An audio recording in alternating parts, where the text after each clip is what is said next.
So anyways, I wanted to just say hey to everybody. Hey, Pastor Mo, what's going on? Hi, I haven't Mom. seen you in a minute. So I like that my husband touched on deliverance a little bit. I'm going to pick it up there because he spoke on deliverance on identity. He spoke on deliverance from a demonic spirit, and he spoke on deliverance through reverence for God. But there's one thing that God's been working on me, and it's deliverance through obedience.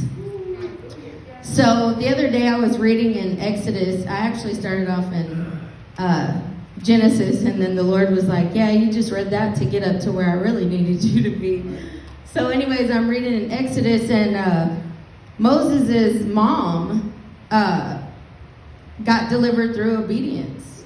So she had to get her son saved his life by allowing him to float down the river. So my question today for you guys, because he was in a basket, is what's in your basket? So I'm going to try to make it as short as I can, because I have like this whole sermon that I literally wrote out for it, whatever, in my head. But so basically, through obedience, she put her son in a basket. Pharaoh wanted to kill all the boys, right? He wanted to kill all the male sons, so she put him in a basket, let him go down the river. Well, as he's going down the river, his sister is standing afar watching off to see where he went.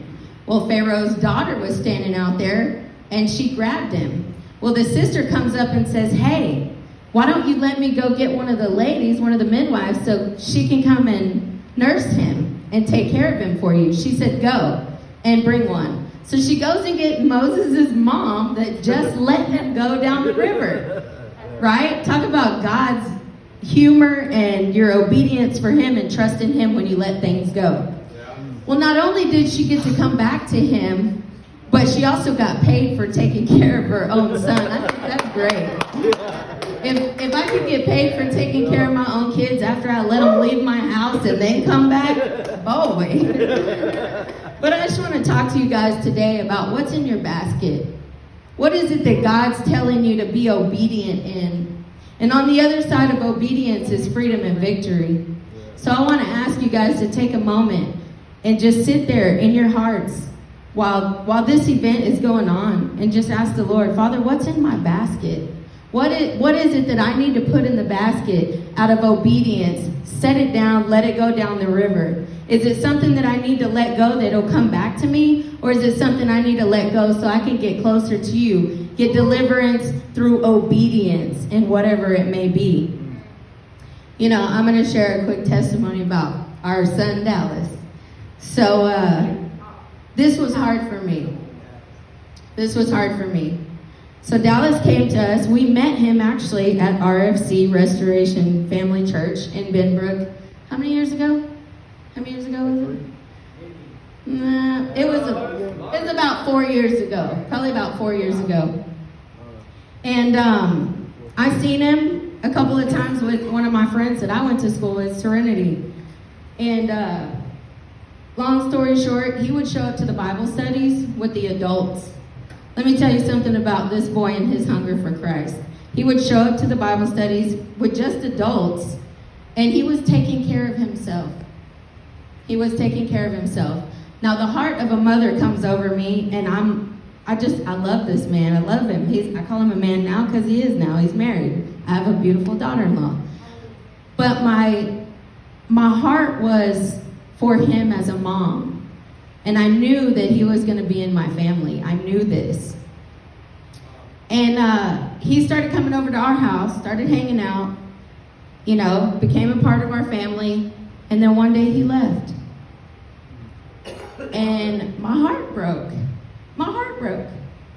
And I was so sad, and I just kept praying for him. And I knew where he lived, and I never showed up there.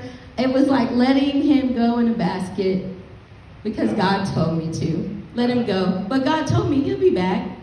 But, timing sucks. When you're waiting on something important that God had already said, but it still hurts. So one day I'm driving down the road, and I see his phone number come up, and I'm passing his apartment as I'm praying. And I'm like, what's going on? So I answer it, and he tells me to come pick him up.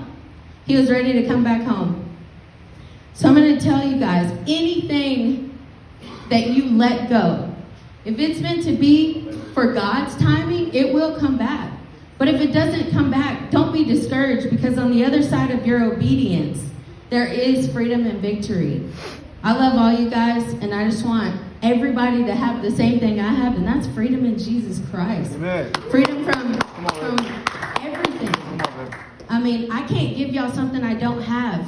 Amen. Come on. And freedom is the one thing that I do have, Yeah, and I'm willing to share with everybody. So I love y'all. I guess it's probably short, long, I don't know, but I love y'all. Thank you, Randy. You're a blessing, and I pray blessings over your ministry.